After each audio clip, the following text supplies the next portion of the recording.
আজকে আমি রান্না করব চাল কুমড়ো। এই দেখুন ছোট ছোট দুটো চাল কুমড়ো নিয়ে নিয়েছি। এবার আমি কেটে নেব। এই যে চাল কুমড়োটা কেটে নিয়েছি। এবার কিছু আলু কেটে নেব।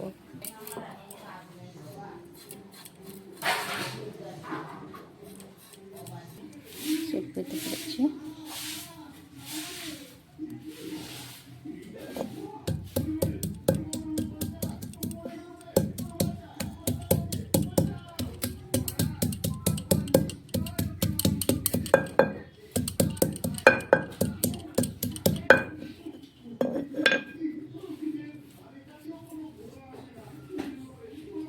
দেখুন কি কি উপকরণ লাগছে দেখুন। এখানে চাল কুমড়ো আর আলু ধুয়ে রেখে দিয়েছি। এখানে নারকেল রেখে দিয়েছি।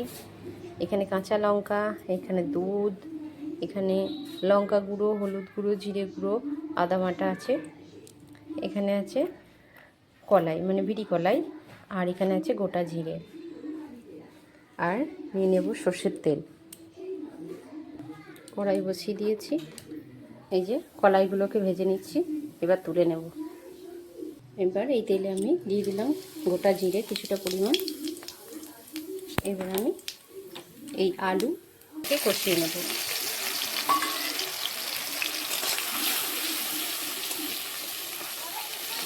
মশলাটাকে আমি ভালো করে কষিয়ে নিচ্ছি।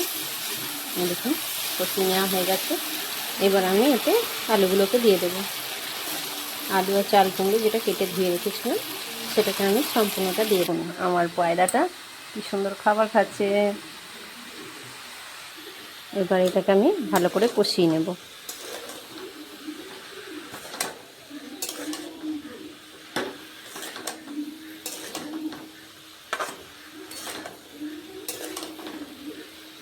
আমি ঢাকা দিয়ে দিয়ে এটাকে কষে নেব। এই দেখুন বন্ধুরা, কষতে কষতেই কেমন জল বেরিয়ে গেছে। দেখুন কতখানি জল বেরিয়েছে দেখুন। এটা কষতে কষতেই রান্না হয়ে যাবে।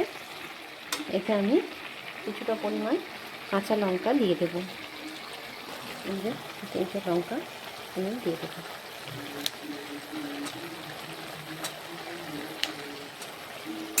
দিয়ে আবার আমি এটাকে ঢাকা দিয়ে আরও বেশ কিছু কষতে দেব।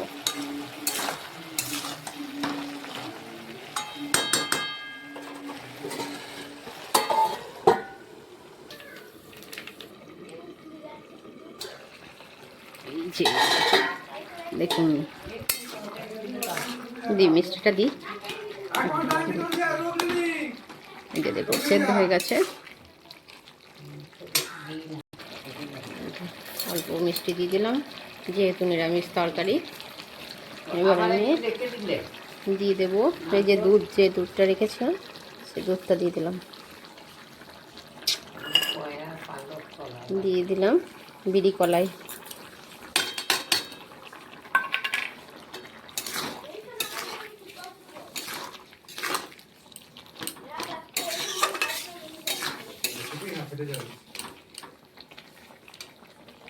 এবার আমি এর উপরে এই যে নারকেলটা রেখেছিলাম সেটাকে দিয়ে দেবো।